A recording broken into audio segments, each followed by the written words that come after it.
नमस्कार फ्रेंड, स्वागत है आपका हमारे और आपके इस YouTube चैनल पे। रामचरितमानस में चौपाई आता है एक, उसमें श्रृंगी ऋषि जो थे वो राजा दशरथ को जब पुत्र नहीं हो रहे थे तो श्रृंगी ऋषि को राजा दशरथ ने बुलवाया और उनसे पुत्रष्टि यज्ञ करवाया। जी बिल्कुल, पुत्रष्टि यज्ञ करवाया। तो वहाँ से ये यज्ञ जहाँ पे हुआ था जी, ये अयोध्या से कितनी दूरी पे था? जी बहुत अच्छा सवाल है आपका शिवम जी। बात ऐसा है कि बहुत कम लोगों को ये पता है कि ये अयोध्या से कितनी दूरी पे किया गया था। ये वर्णन तब आता है जब राजा दशरथ के पुत्र नहीं होते और एक दिन होता ऐसा है कि राजा दशरथ अपने चेहरे को देख रहे होते हैं तो उनके दाढ़ी में एक बाल सफ़ेद उनको दिखता है। तो जब दिखता है तो वो उनको लगता है कि अब हमारा जो है वृद्धावस्था बहुत जल्दी आगे आने वाला है, तो हम राजपाट जो है किसको देंगे, कोई पुत्र तो हुआ नहीं है हमारा, तो इसके लिए उनको ना चिंता हो गई। तो फिर वो अपने गुरु को बुलाते हैं, उनके गुरुदेव का नाम था वशिष्ठ। तो वशिष्ठ को बुला के वो अपना बताते हैं कि हमें बहुत ज़्यादा ग्लानि है कि हमारे पास कोई पुत्र नहीं है, इस बड़े से राज्य को कौन चलाएगा आगे।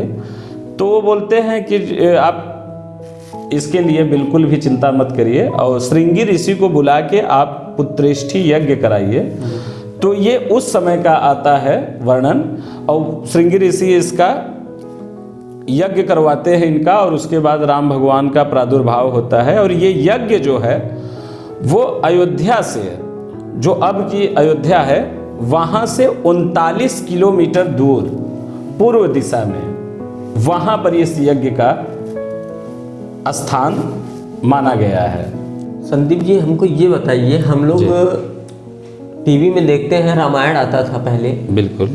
तो रामायण आता था तो उसमें जब सीता जी का हरण से पहले लक्ष्मण जी जब रेखा खींचे थे कि बोले थे ना, माता इस रेखा के बाहर आप मत आना। बिल्कुल। तो इसका उल्लंघन करना या ये ऐसे मान लीजिए आप कि इस रेखा का कोई महत्व था या फिर ऐसे ही रेखा बना दी?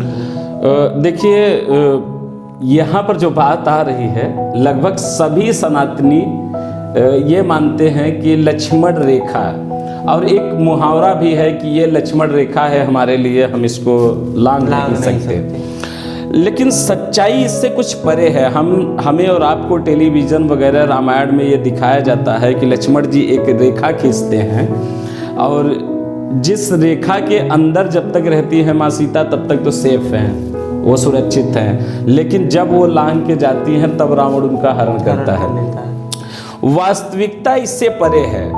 आप रामचरितमानस उठा के पढ़ लीजिए या वाल्मीकि कृत रामायण को आप पढ़ लीजिए, मतलब रामचरितमानस और रामायण दोनों में लक्ष्मण रेखा का जिक्र ही नहीं है। लक्ष्मण रेखा का जिक्र कहीं नहीं है।